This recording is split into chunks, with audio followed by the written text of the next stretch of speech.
வணக்கம் மக்களே. மக்கள் சேவை யூடியூப் சேனலில் அன்பு வணக்கங்கள். இன்றைக்கி நாம் பார்க்க போகிற பழைய மற்றும் புதிய சேவை என்னென்னு பார்த்தீங்கன்னா, ரேஷன் கார்டில் எளிய முறையில் பெயர் நீக்கம் பண்ணுறது எப்படிங்கிறத நம்ம இன்றைக்கி பார்க்க போகிறோம்.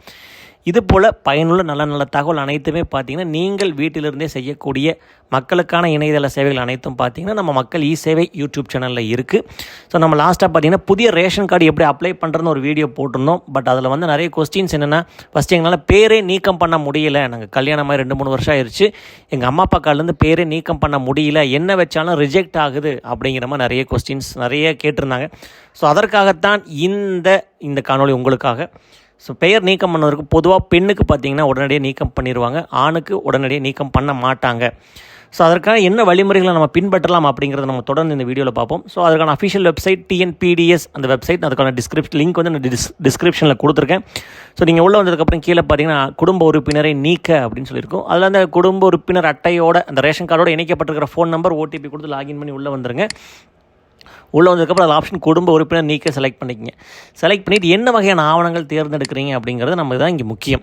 ஸோ ஒரு பெண்ணுக்கு பார்த்திங்கன்னா ஒரு திருமண பதிவு சான்றோ இல்லை வந்து மேரேஜ் பத்திரிக்கை வச்சுருந்தாலே போதும்.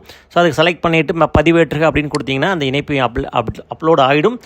ஸோ நம்ம வந்து பெண்ணுக்கு சீக்கிரம் ரிமூவ் ஆகிடும். இதே ஆணுக்கு பார்த்திங்கன்னா அவங்க தனி வீடு இருக்குது, தனி குடித்தனம், தனி டோர் நம்பர், தனியாக சமைக்கிறார்கள் அப்படிங்கிற டாக்குமெண்ட் நம்ம வைக்கணும். ஸோ இதுக்கு பார்த்திங்கன்னா கூடுதலாக நமக்கு கேஸ் புக்கு, வீட்டு வரி ரசீது, அப்புறம் வீட்டு அந்த ரெண்டல் அக்ரிமெண்ட், ஸோ இந்த மாதிரி கூடுதல் ஆவணங்கள் நம்ம கூட வைக்க வேண்டியதாக இருக்கும். அதாவது கல்யாண பத்திரிக்கை, இல்லை marriage registration certificate, gas book, rental agreement, property tax, இந்த மாதிரி கூடுதல் ஆவணங்கள் இணைக்கும் பட்சத்தில் மட்டும்தான் ஆணுக்கு ஒரு பெயர் நீக்கம் முழுமையாக நடைபெறுகிறது. ஸோ இதுக்கான ஃபார்மெட்டெல்லாம் வேணும்னு கேட்டிங்கன்னா நம்ம மக்கள் சேவை சேனலில் தொடர்பு கொள்ளுங்கள், நம்ம வாட்ஸ்அப் பண்ணுங்கள், உங்களுக்கான ஆவணங்கள் நாங்கள் உதவி செய்கிறோம்.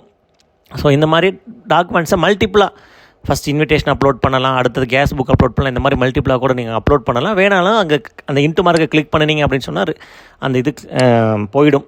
ஸோ இந்த மாதிரி ஆணுக்கு ரிமூவ் பண்ணும்போது மட்டும் இது சில வழிமுறைகளை நீங்களே தொடர்ந்து ஃபாலோ பண்ண வேண்டும். கீழே காரணம், அந்த காரணத்தையும் கொடுத்துட்டு கீழே யாரை நீக்கம் பண்ண போகிறீங்க அப்படிங்கிறத டிக் பண்ணிவிட்டு கீழே உறுதிப்படுத்துக்க அந்த டிக்ளரேஷன் கொடுத்துட்டு சப்மிட் பண்ணிங்கன்னு சொன்னால் உங்களுக்கான அந்த பெயர் நீக்கம் பண்ணதுக்கான விண்ணப்பம் பதிவு செய்ததுக்கான விண்ணப்ப எண் மட்டும் நமக்கு கிடைக்கும்.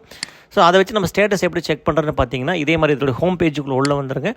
உள்ளே வந்தோன்னா பார்த்தீங்கன்னா அட்டை தொடர்பான நிலையை அறிய அப்படிங்கிற மாதிரி ஒரு ஆப்ஷன் இருக்கும். ஸோ இதை கிளிக் பண்ணினீங்க அப்படின்னு சொன்னால் அந்த அக்னாலஜ்மெண்ட் நம்பர் போட்டிங்க அப்படின்னு சொன்னால் அந்த விண்ணப்பம் அப்படி உங்களுக்கு டவுன்லோட் ஆகிடும். ஸோ இது முறையாக நம்ம அப்லோட் செஞ்சுருந்தோம் அப்படின்னு சொன்னால் கண்டிப்பாக இந்த விண்ணப்பம் உங்களுக்கு பதிவேற்றம் கண்டிப்பாக கிடைக்கும். ஸோ இது மேலும் இது போல் நல்ல சேவைகளை தொடர்ந்து கொள்ள தெரிந்து கொள்ள நம்ம மக்கள் சேவை சேனலை ஃபாலோ பண்ணுங்கள் மக்களே. நன்றி.